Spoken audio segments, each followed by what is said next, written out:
भक्ति बिंदु चैनल में बहुत बहुत स्वागत है। तो दोस्तों, आज की वीडियो में आपको सुनाने जा रही हूँ सूरज भगवान की कहानी। तो दोस्तों, वीडियो को लास्ट तक जरूर देखना और वीडियो को लाइक सब्सक्राइब करके घंटी पर जरूर क्लिक कर देना। तो चलिए मैं आपको आज की कहानी सुनाती हूँ। एक ब्राह्मण था, वह सूरज भगवान का भक्त था। नहाता धोता, कहानी कहता था, पर कमाता कुछ भी नहीं था। ब्राह्मण घर में रहता तो ब्राह्मणी बार बार कमाने के लिए परेशान करती। बाहर कहीं जाता तो अड़ोसी पड़ोसी भी उसे निकम्मा कहकर अपमानित करते। अतः एक दिन वो नहा धोकर अपने पूजन की सामग्री लेकर वह जंगल में चला गया। वहाँ एक सूखे पीपल के पेड़ के नीचे बैठकर पूजा पाठ करी और सूरज भगवान की कथा करी। वहाँ पीपल के पास एक सूखा सा तालाब भी था, उसमें थोड़ा सा ही पानी था। उसी पानी से लोटा भरकर सूर्य भगवान को जल चढ़ाया।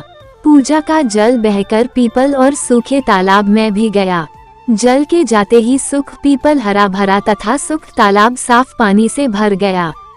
उस जल में सूर्य भगवान दिखाई देने लगे और कहने लगे, ब्राह्मण मांग, तू क्या मांगता है?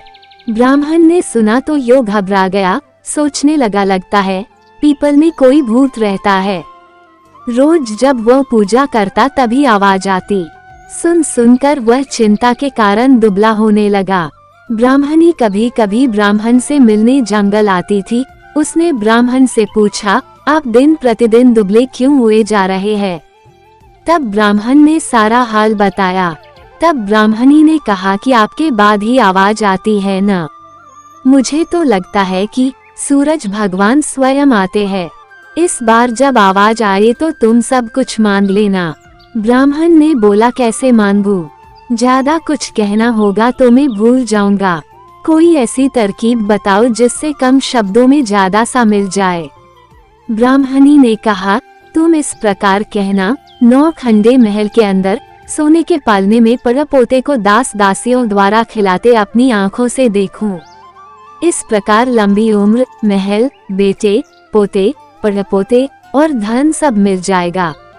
क्योंकि जब धन होगा तभी तो सोने का पलना, दास दासियां होंगे और आंखें, घुटने ठीक होंगे तभी तो परपोते को सोने के पालने में झूला झूला सकेंगे और देख सकेंगे।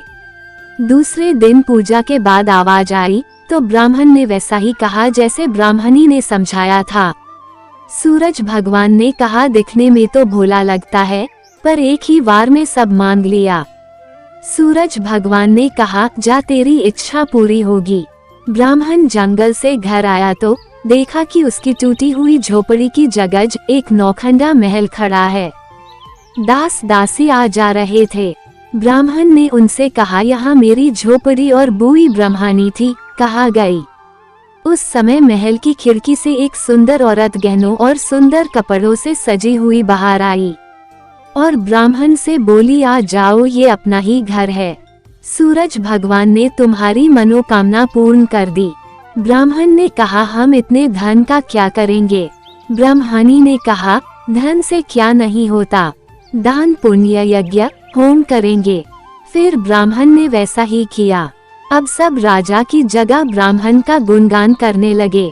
राजा ने ये सब सुनकर ब्राह्मण को बुलवाया और पूछा, कल तक तो आपको खाना भी नहीं मिलता था, आज ये धन कहाँ से आ गया? कहाँ से चोरी डाका डाला?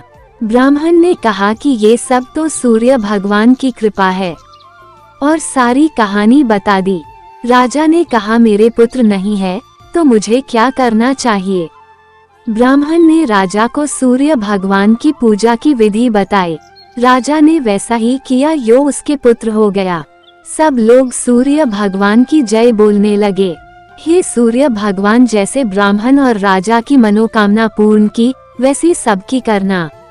कहानी कहने वाली की, कहानी सुनने वालों की, सबकी मनोकामना पूरी करना।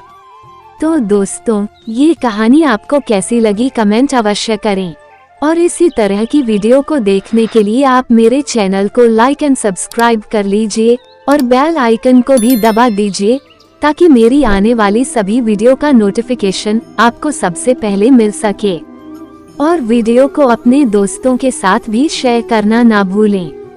राधे राधे।